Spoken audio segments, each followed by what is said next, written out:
સુરતના ઉધનામાં 1550 કરોડનું cyber fraud સામે આવ્યું હતું. આ કેસમાં ઉધના પોલીસ એક્શનમાં આવી હતી અને તપાસ કરતા આરબીએલ બેંકની 3 શાખાઓના 8 કર્મચારીઓની ધરપકડ કરી હતી.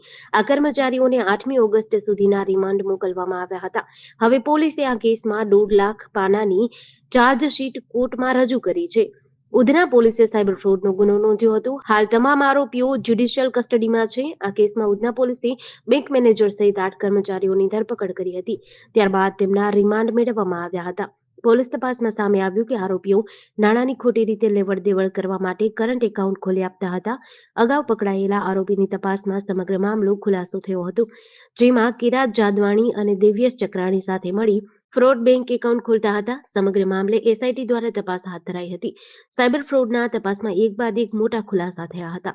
આ કેસમાં એસઆઈટીની તપાસમાં ખુલાસો થયો કે આ તમામ બેંક ખાતાનો ઉપયોગ ગેમિંગ, સટ્ટાબાજી અને સાયબર ફ્રોડ જેવા ખોટા વ્યવહારો માટે થતો હતો. મુખ્ય આરોપી કિરાત જાદવાણી અને તેના સાથીદારોએ કરંટ એકાઉન્ટ ખોલાવ્યા હતા. આરબીએલ બેંકના કર્મચારીઓને ખોટા એકાઉન્ટ ખોલવાના બદલામાં 2 લાખ રૂપિયા સુધીની લાલચ આપવામાં આવી હતી. પોલીસે આ કેસમાં મની ટ્રેલ અને 50 લાખ જેટલા ખાતાની ઊંડી તપાસ શરૂ કરી છે. જેડીસી ન્યૂઝ સાથે સુનિલ ગાંજાવાલા, સુરત.